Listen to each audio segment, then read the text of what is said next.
గుణగణ అమృత శివ సాంబ సదా శివ సాంబ సదా శివ సాంబ సదా శివ సదా శివ ఆనందామృత శిఖరక్షక ఆనంద మహేశ శివ సాంబ సదా శివ సాంబ సదా శివ సాంబ సదా శివ సదా శివ ఇందు కళాధర ఇంద్రాదిత్య సుందర రూప సురేశ శివ సాంబ సదా శివ సాంబ సదా శివ సాంబ సదా శివ సదా శివ ఈశ సురేశ మహేశ జనప్రియ కేశవ శోభిత కీర్తి శివ సాంబ సదా శివ సాంబ సదా శివ సాంబ సదా శివ సదా శివ పురగాడి ప్రియ భూషణ శంకర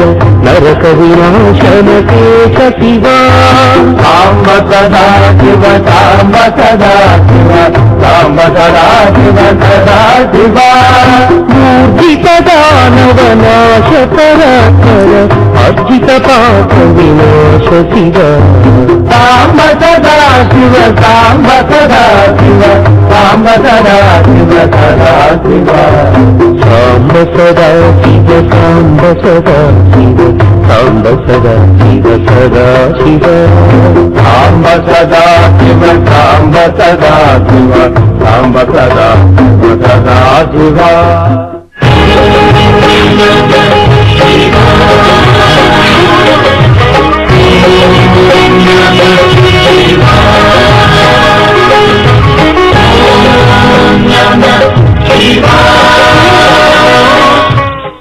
బ్రహ్మా మురారి త్రిపురాంతకారి భాను శశి భూమి సుతో బుధశ్చ గురుశ్చ శుక్రః శని రాహు కేతవః కుర్వంతు సర్వే మమ సుప్రభాతం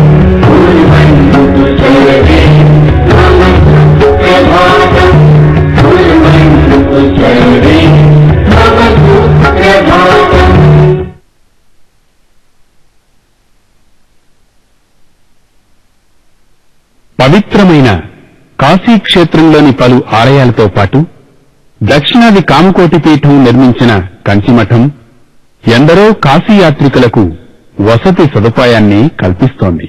ఈ మఠం ప్రాంగణంలోని దక్షిణాది ప్రాంత ఆలయాల్లోని ఆరాధనా విశేషాలను, సంస్కృతిని ఉత్తరాది వాసులకు అవగతమయ్యేలా పీఠం నిర్వాహకులు శ్రీ కామాక్షీదేవి, శ్రీ చంద్రమౌళీశ్వరుని మందిరాలతో పాటు గణపతి, సుబ్రహ్మణ్యేశ్వర స్వామి, దక్షిణామూర్తి, విష్ణుమూర్తి, నవగ్రహ మండపం, శ్రీ సీతారామ లక్ష్మణ భరత శత్రుఘ్నుల సమేతంగా ఆంజనేయ స్వామి మందిరం, శిష్యులతో పాటు జగద్గురు శ్రీ ఆదిశంకరులు, ఇంకా కంచిపీఠానికి 68వ పీఠాధిపతులైన శ్రీ శ్రీ శ్రీ చంద్రశేఖరేంద్ర సరస్వతి మహాస్వామివారి చిత్రపటం వంటివి ఆగమ శాస్త్రోక్తంగా ప్రతి నిత్యం ఇక్కడి మందిరాల్లోని దేవతామూర్తులకు అర్చకులు విధిగా అర్చన, అభిషేకాది కైంకర్యాలు, కుంకుమ పూజలు ఎంతో వైభవంగా జరిపిస్తారు. కాశీయాత్రలో భాగంగా బ్రహ్మశ్రీ చాగంటి కోటేశ్వరరావు తమ భక్త బృందంచే ఒకనాడు కాశీక్షేత్రంలోని ఈ కంచిమఠాన్ని, మందిర ప్రాంగణాన్ని పరిశుభ్రం గావించి ఆయా దేవతామూర్తులకు పూజలు, అభిషేకాలు, కుంకుమ పూజలను నిర్వహింపజేశారు. ముందుగా శ్రీ చంద్రశేఖర స్వామికి రుద్ర నమక చమకాదులతో అభిషేకాలు చేయించి సకల పుష్పాలతో అలంకరింపజేశారు. కర్పూరహారతులను సమర్పించారు. అనంతరం శ్రీ కామాక్షీదేవి మందిరంలో అమ్మవారిని శ్రీచక్ర సహితంగా శుద్ధోదక స్నానం, పసుపు, కుంకుమ, ఆవు పాలు, కొబ్బరి నీళ్లు, చందనం వంటి మంగళకరమైన ద్రవ్యాలతో మంత్రయుక్తంగా అభిషేకాలు నిర్వహించారు. ప్రత్యేకంగా శ్రీచక్రానికి కుంకుమ పూజలు చేశారు. సోమా పూషణ వేవైవ సోమా పూషణౌ సోమా పూషణ వేవ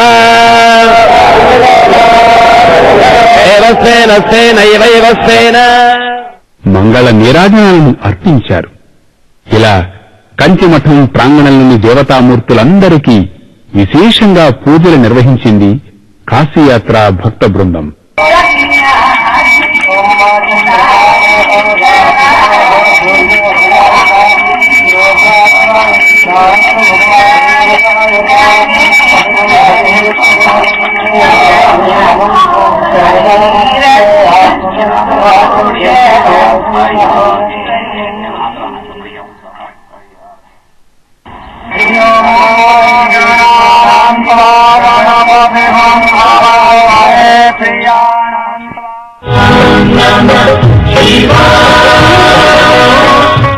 గంగాతరంగ రమణీయ జటాకలాపం గౌరీ నిరంతర విభూషిత వామభాగం నారాయణ ప్రియ మనంగ మదాపహారం వారాణసీపురపతి భజ విశ్వనాథం.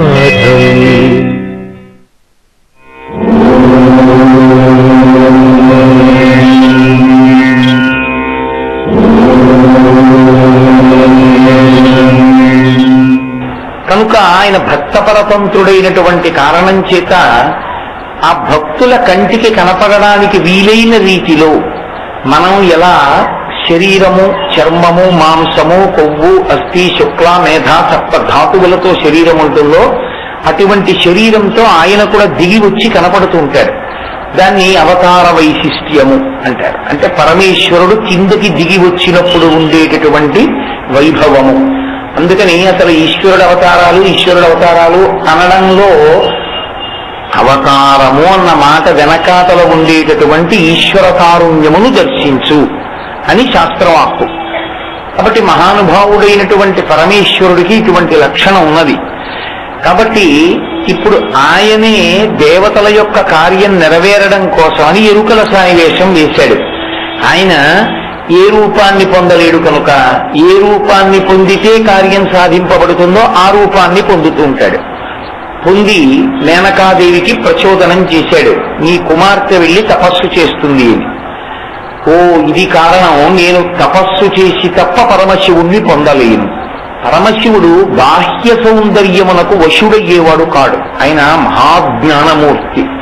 అసలు యథార్థంగా మాట్లాడితే శివుని కన్నా అందగాడు లోకంలో లేడు. అత్యంత అందగాడెవరు అంటే ఒక్క పరమేశ్వరుడే. అందుకే లింగ పురాణం ఆయన గురించి వర్ణిస్తూ ఘృతరీతి ఘనీభూతం సచ్చిదానంద విగ్రహం అంటుంది. పోత పోసిన నెయ్యి ఎలా ఉంటుందో ఆయన అంత అందంగా ఉంటాడు. లోకంలో మోహింపజేయగలిగినంత అందము అన్న మాట లోకంలో వాడవలసి వస్తే అమ్మవారు కూడా తత్తుల్యమే.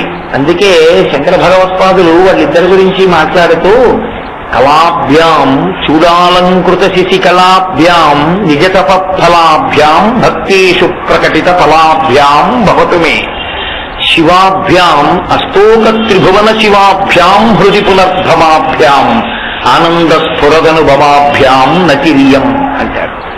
వాళ్ళిద్దరూ నిజతప ఫలాభ్యాం, ఒకరి తపస్సుకి ఒకరు ఫలం.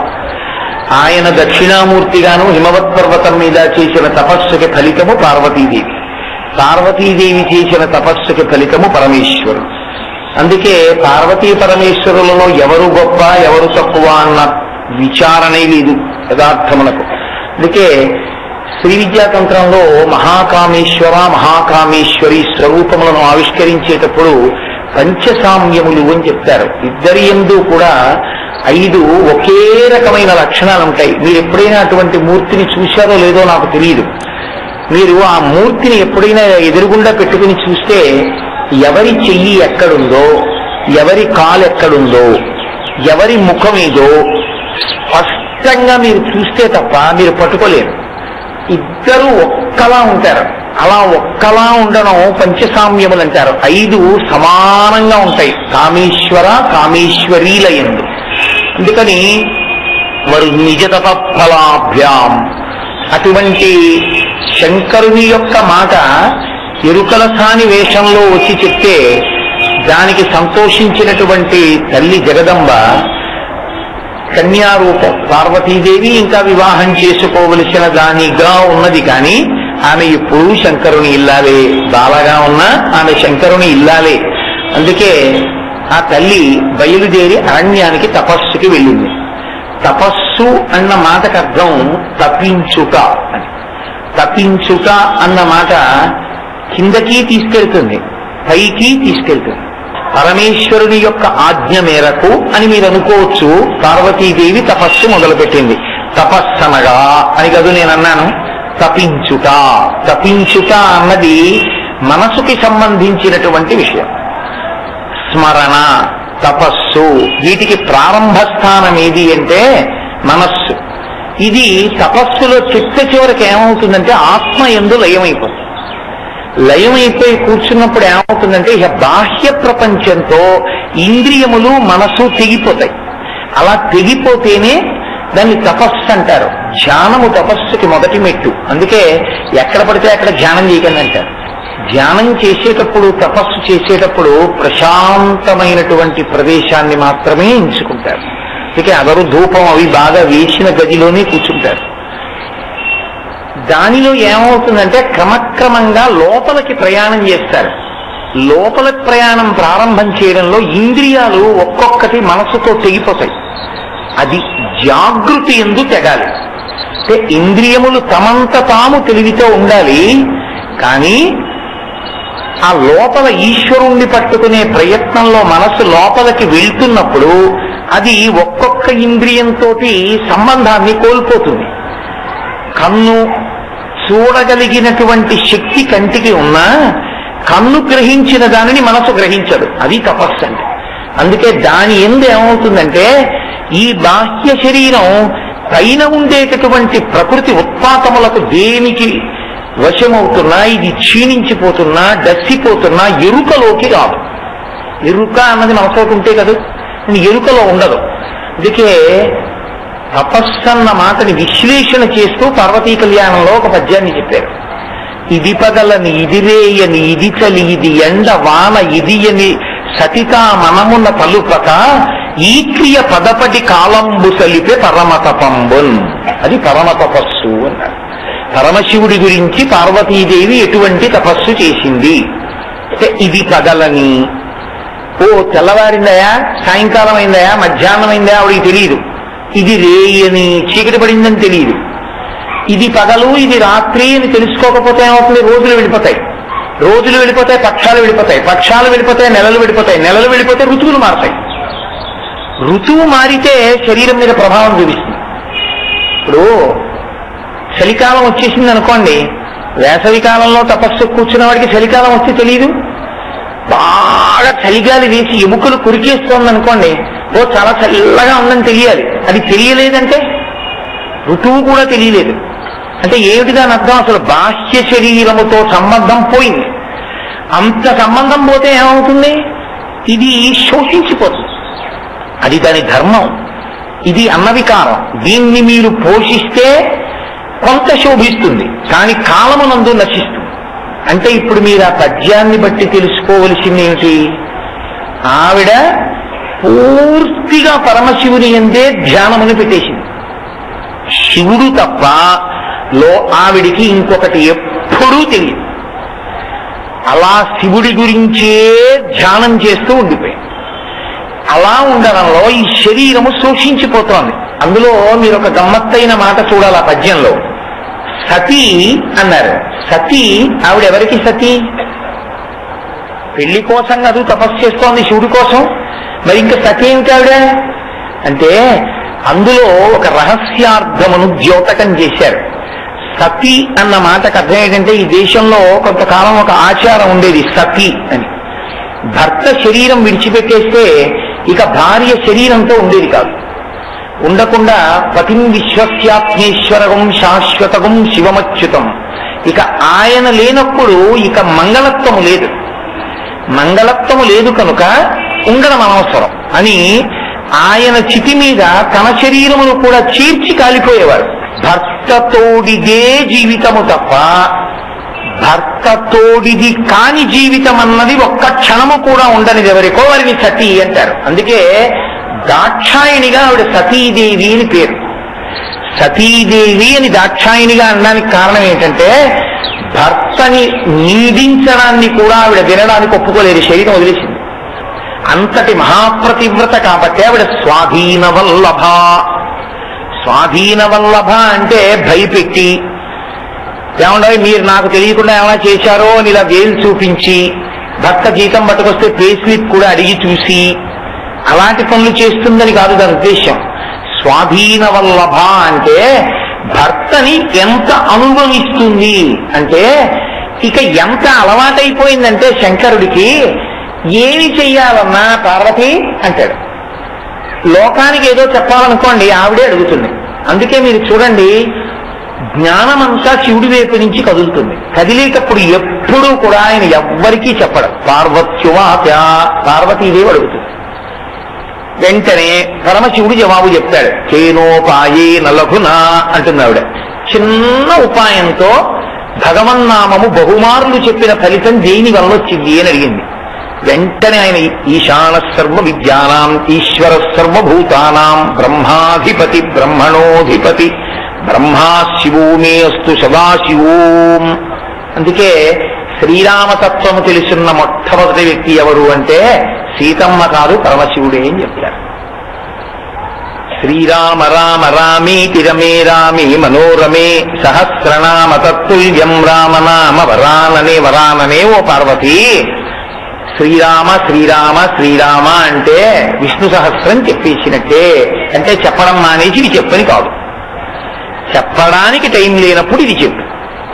రామ 2 అక్షరాలు, అక్షరాల్ని అంకెల్లోకి మారుస్తారు సంస్కృతంలో. రా 2, మా 5. రామ రామ రామ. 2 × 5 2 × 5 2 × 5 2 5 10 10 20 20 100 100 200 205 1000. సహస్రనామ తత్తుల్యం రామనామ వరాననే అని పార్వతీదేవిని అడ్డుపెట్టి పరమశివుడు లోకానికి బోధ చేస్తాడు తప్ప ఆయన తిన్నగా ఎప్పుడు ఏమి చెప్పడం. అంత ఆనుకూల్యత. ఆవిడ ఎంతటి మహాపతివ్రతో శంకర భగవత్పాదులు అత్యద్భుతంగా చెప్పారు సౌందర్యలహరు. ఒకానొక శ్లోకంలో ఆయన అన్నారు, రణీజిత్వా దైత్యానపహృత శిరస్త్రైః కవచిభిః నివృత్యై చండాంశ త్రిపురహర నిర్మాల్య విముఖైః. ఆ తల్లి పరమేశ్వరుడు ఎప్పుడు భోజనం చేస్తాడో అందుకని ముందు గబగబగబగా వండేసి ఆయనకి భోజనం పెట్టి, ఆయన భోజనం చేసేశారనేమిటి గుర్తు? ఆయన భోజనం చేసేసిన తరువాత మిగిలిన విస్తర అక్కడుంది. ఇప్పుడు ఆవిడ తాంబూలం తింటోంది. అంటే ఆయన తిన్న తర్వాత తాను తిని ఇప్పుడు తాంబూలం వేసుకుంది. తాంబూలం ఎందుకు వేసుకోవడం అంటే అది సువాసిని లక్షణం. సతీ అన్న మాటకు అర్థం ఇప్పుడు ఆవిడ కన్యగా ఉండొచ్చు, కానీ తత్వత ఆమె ప్రకృతి, ఆయన పురుషుడు. వాళ్ళిద్దరూ వేరుపడి ఉండేవాళ్ళు కారు, ఉన్నట్టుగా ఉన్నారు. ఎందువల్ల? దక్షుడు చేసిన తప్పు వల్ల. ఇప్పుడు కలవాలి, కానీ అంత మాత్రం చేత ఇతపూర్వం కలవని వాళ్ళు కారు, ఎప్పుడూ కలిసి ఉన్నవాళ్ళు.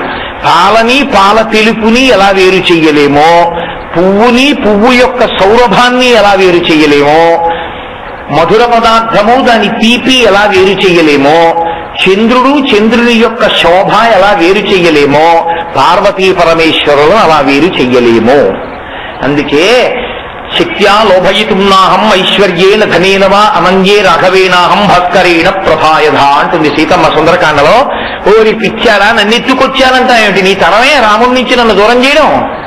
అసలు కేరళలో కూడా రామ రమ కలిసి ఉన్నవాళ్ళం మేము. రామ రమ, రామ రామ అన్న పరబ్రహ్మము పేరు రామాయణ చపలాక్షుల పేరు అంటారు త్యాగరాజస్వామి. వాళ్ళు ఎప్పుడు పేరులో కూడా కలిసి ఉండేటటువంటి వారు.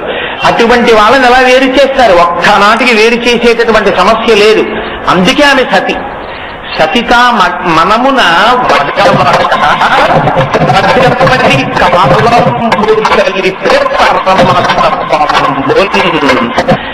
కొంతకాలము తపస్సు చేసింది. ఎంత కాలము ఆవిడికే తెలియదు, బయట లెక్క పెట్టేవాడు ఎవరు? కాబట్టి ఇప్పుడు ఏమవుతుంది ఆవిడ శరీరం? ఆవిడ తపశ్శక్తి ఎంత పెరిగిందో, ఆవిడ పరమేశ్వరుడి గురించి ఎంత తపించిందో, ఆవిడ శరీరము అంత శిథిలమైపోతుంది. దీనికి లొంగాడు పరమేశ్వరుడు. పరమేశ్వరుడు లొంగేది దేనికి అంటే కేవలము భక్తికి మాత్రమే వశుడవుతాడు తప్ప అసలు పరమేశ్వరుడికి నేను ఇది చేశాను అనడానికి మీరేం చేయగలరు? మనం ఇది చేశాము అని చెప్పడానికి మనం ఏదీ చెయ్యలేము ఈశ్వరుడికి. ఎందుకో తెలుసా అండి, శంకర భగవత్పాదులు శివానంద లహరి చేస్తూ అంటారు, కరస్తే హేమాద్రియౌ గిరిశ నికటస్థే ధనపతౌ. కరస్తే హేమాద్రియౌ గిరిశ నికటస్థే ధనపతౌ. శిరస్తే శీతాంశౌ చరణయుగళస్తే అఖిల శుభౌ. గృహస్థే స్వర్భూజామరసురభిచింతామణిగణే కమర్థం దాస్యేహం భవతు భవదర్థం మమ మనః. శివుడికి ఇవ్వడానికి ఆయనకు ఓ చేతిలో బంగారు కొండ ఉంది, మేరువుని విల్లుగా పట్టుకుంటాడు. కాబట్టి మీరేం బంగారం ఇవ్వలేదు. బంగారం అంటే రాత్రి వేళ గబుక్కుని ఏదైనా డబ్బులు కావాల్సి వస్తే మరి వెళ్ళి అమ్మి డబ్బు తెచ్చుకోవడానికి అవకాశం ఉండదు కదా. నా దగ్గర రూపాయలున్నా ఇస్తానంటారేమో. నవనిధులకు అధిపతి ఈయన కుబేరుడు ఎప్పుడు పక్కన నిలబడి ఉంటాడు. ఇంకేం ఇస్తాం మనం? ఫోన్లేవయా నీకు నేనేమైనా శుభాలు జరిగేటట్టు చూస్తానంటావా? ఆ శుభాలన్నీ ఆయన కాళ్ళ దగ్గర పడి ఉంటాయి. ఎవరింట్లోనన్నా శుభం జరగాలి అని ఆయన అనుకుంటే ఆయన కాలు తడిపితే మంగళతోరణమై పట్టుకుంటుంది గడపని. శుభాలన్నీ ఆయన కాళ్ళ దగ్గర ఉన్నాయి. ఆయన ఇంట్లో సురభి చింతామణిగణే కామధేనువులు కల్పవృక్షాలు ఆయన ఇంట్లో ఉంటాయి. అసలు పెద్ద చింతామణి అమ్మవారు ఆయన దగ్గరే ఉంది. చింతామణి పాణిగ్రాహి ఆయన. ఇంకా మనమేమిస్తాం? శంకరాచార్యులు వారు అన్నారు, నాది నాది నేను నేను అనిపించే మనసుందే అది మాత్రం నీది నీది అంటే నాది నాది అంటోంది. అదొక్కటి ఉండిపోయింది, దాన్ని ఇచ్చేస్తున్నానన్నారు. ధన్యత పొందుతాం. కాబట్టి పరమేశ్వరుడికి మనం ఇవ్వగలిగినదన్నది లేదు. ఏదిచ్చినా ఆయనది ఆయనకి ఇవ్వడం అంతే. సమస్తం ఆయనదైనప్పుడు ఆయన లొంగేది దేనికి అంటే కేవలం భక్తికి. అందుకే మార్గావర్తిత పాదుకా పశుపతే రంగస్య కూర్చాయతే గండూషాంబు నిషేచనం పురరిపోర్ దివ్యాభిషేకాయతే కించిత్ భక్షిత మాంసశేషక బలం నవ్యోపహారాయతే భక్తి కిం న కరోత్యహో వనచరో భక్త్యావతంసాయకే అంటారు శంకరులు శివానంద లహరి చేస్తూ. తిన్నడికి ఏం తెలుసు? ఏమీ తెలియదు. శివలింగాన్ని తుడవడానికి ఒక కూర్చ బ్రష్ కావాలి, కాలికి వేసుకున్న చెప్పుతో తుడిచాడు. ఆయనకంతే తెలుసు ఆయన భక్తికి శివుడు అంగీకరించాడు.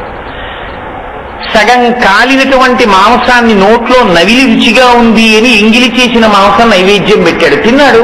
ఆయన భక్తికి లొంగిపోయాడు. నోట పుక్కిట పట్టిన నీరు తెచ్చి ఊశాడు, అభిషేకం కింద స్వీకరించాడు. శంకర మీరు భక్తికి ఎంత లొంగిపోయారు. దుర్జటి కాళహస్తీశ్వర శతకం చేస్తూ ఓ మాట అన్నాడు. ఈ తిన్నడి కథ విని పొంగిపోయి, నీకు మాంసము వాంఛయేవి కరువా నీ చేత లేడుండగా జోకైనట్టి కుఠారముండ అనల జ్యోతుండ నీరుండగా పాకం బొప్ప ఘటించి చేతి పునుకన్ భక్షింపక బోయి చేకొంటెంగిలి మాంసమిట్లు తగునా శ్రీకాళహస్తీశ్వర. శివ మీరు ధబలవభుషమిందోర్మండలే సన్నివిష్టం భుజగభవయహారం భస్మ దిగ్ధాంగమీశం మృగయ పరచు పాణిం చారు చంద్రార్థమౌళిం కదా. నీకో చేతిలో జింకుంటుంది, ఓ చేతిలో పరశువు గొడ్డలుంటుంది, మూడో కన్ను అగ్నిహోత్రం ఉంటుంది, పైన గంగ ఉంటుంది, చేతిలో బ్రహ్మకపాలం ఉంటుంది. అంత మీకు మాంసం తినాలనిపిస్తే వంటింట్లో కూడా వెళ్ళక్కర్లేదు. ఈ గొడ్డలి పట్టుకుని ఈ జింకను దెబ్బ కొట్టి ఇలా మాంసం ముక్క తీసి బ్రహ్మకపాలంలో పడేసుకుని పైనున్న గంగమ్మ కాస్త పోసుకుని మూడో నేత్రం అగ్నిహోత్రం మీద ఉడకేసుకుని అక్కడే నోట్లో పడేసుకోవచ్చు. వంటింట్లో కూడా వెళ్ళక్కర్లా. ఇది మానేసి బోయేవాడు పెట్టిన ఎంగిలి మాంసం తిన్నావా? కరువా నీకు అంటే కరువా అని కాదు, భక్తికింత వశుడవా అని అడగడం. కాబట్టి పరమేశ్వరుడు భక్తికి అంతగా లొంగిపోయేవాడు తప్ప ఆయన భక్తికి లొంగుతాడు తప్ప ఈశ్వరా నాకు అది ఉంది, ఈశ్వరా నాకు ఇది ఉంది అంటే ఆయన ఇవ్వనిది నీకే ఉంది. నీకున్నది ఏదైనా ఉంటే ఆయన ప్రసాదం ఒక్కటే ఉంది. అందుకే ఆ తత్వం తెలుసున్నవాడు ఏది మాట్లాడినా గంభీరంగా ఉంటుంది. భార్య చనిపోతే ఒక ఆయన ఏమని ఏడిచాడంటే, ఈశ్వరా ఇక నుంచి నేను యజ్ఞయాగాది క్రతువులను చేసి పుణ్యం సంపాదించే నా అధికారాన్ని తీసేశావా అని ఏడిచాడు. ఎందుచేత అంటే భార్య వెళ్ళిపోయింది అనుకోండి, ఇక ఎడం భుజం మీద ఉత్తరీయం వేసుకోకూడదు. ఎడం భుజం మీద ఉత్తరీయం వేసుకునే అధికారం పోతే తన కడుపున పుట్టిన కూతుర్ని కూడా కన్యాదానం చేయకూడదు. నేను ఆమె ఉంది, ఈయన ఎన్నైనా చేయొచ్చు. జాకెట్ బట్ట ఒకటి బొడ్డుగా పెట్టుకుని ఆవిడ కాశీ రాకపోయినా ఈయన సత్యనారాయణ వ్రతం చేసుకోవచ్చు. ఆవిడ అసలు లేదు, లోకాన్ని విడిచిపెట్టింది. ఆయన ఎంత భక్తి తత్పరుడైనా ఇక ఆయనకి అధికారం లేదు, ఇక జీవితంలో పోయింది. ఏం పోయింది? పుణ్యం సంపాదించుకునే అధికారం పోయింది. కాబట్టి ఈశ్వర నువ్వు ఇచ్చినదే నువ్వు తీసేసావా అని ఏడిచాడు. కాబట్టి ఏదైనా ఈశ్వరుడు ఇచ్చిందని గ్రహించిన వాడెవడో వాడు భక్తుడు. ఆ భక్తికి ఆయన లొంగిపోతాడు. అందుకే తల్లి చేసిన తపస్సుకి వశుడయ్యాడు. ఇప్పుడు ఆమె బాహ్య సౌందర్యాన్ని చూసి ఇంత అందగత్య కాబట్టి పెళ్లి చేసుకుందామని రాలేదు. ఇంతటి భక్తి తత్పరత కలిగింది. అయితే మీరు నన్ను ఇక్కడ మాట అడగచ్చు, ఏమండి ఈ విషయం శివుడికి తెలియదా ఆవిడకి ఆయన అంతే అంత భక్తిని అని? కాదు, ఇది లోకమునకు ప్రకటనం చెయ్యాలి. తన తత్వం ఏమిటో ఆవిడ తత్వం ఏమిటో లోకానికి తెలియాలి. అందుకని దీన్ని ఆయన ఒక సాధనంగా తీసుకున్నాడు. ఇప్పుడు తల్లి దగ్గరికి రావాలి, వచ్చి మాట్లాడాలి. మీకు పార్వతీ కళ్యాణానికి మిగతా కళ్యాణాలకి ఉన్న పెద్ద తేడా ఏమిటంటే తన పెళ్లి తానే చెడగొట్టుకోవడానికి ప్రయత్నం చేసిన ఏకైక పెళ్లి కొడుకు దేశంలో పరమశివుడు ఒకడే. ఎందుకంటే మంచి సంబంధం దొరికిందంటే ఎవడైనా ఎగిరిగంతే తాళి కడతాడు. చాలా గొప్ప సంబంధం, తన యందు అంత అనువర్తించేటటువంటి భార్య అని తెలిసిండే ఆమె అంత తపస్సు చేస్తోందని తెలిసి తన పెళ్లి తాను చెడగొట్టుకునే ప్రయత్నం చేశాడు ఆయన. అంటే ఆమె అంతఃశుద్ధిని పరీక్షించడానికి అన్ని ప్రశ్నలు వేశాడు ఆవిడ దగ్గరికి. అందుకని ఇంతకు ముందు నిన్నటి రోజున మీతో నేను మనవి చేశాను, ఆయన సోది చెప్పేటటువంటి ఆడదానిగా ఎరుకల సానిగా వెళ్ళాడు. ఇవాళ బ్రహ్మచారి వేషం కట్టాడు. అసలు భగవత్ తత్వం అంటూ ఉంటే ఎన్ని రకాలైన రూపాలైనా పొందుతుంది.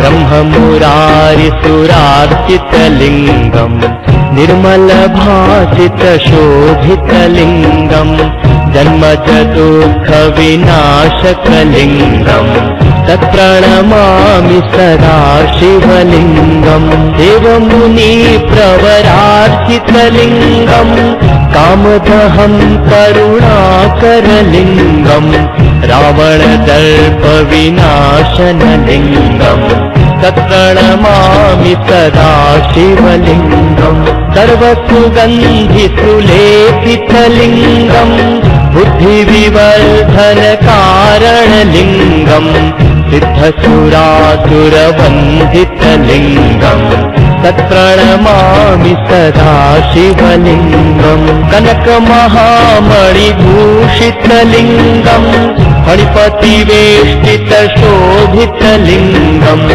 దక్షసూయజ్ఞ వినాశనలింగం తత్ప్రణమామి సదా శివలింగం కుంకుమచందనలేపితలింగం పంకజహార సుశోభితలింగం సంచిత పాప వినాశనలింగం తత్ప్రణమామి సదా శివలింగం దేవగణార్చిత సేవితలింగం భావైర్భక్తిభిరేవ చ లింగం దినకరకోటి ప్రభాకరలింగం తత్ప్రణమామి సదా శివలింగం అష్టదలోపరివేష్టితలింగం సర్వసముద్భవ కారణలింగం అష్టదరిద్ర వినాశితలింగం తత్ప్రణమామి సదా శివలింగం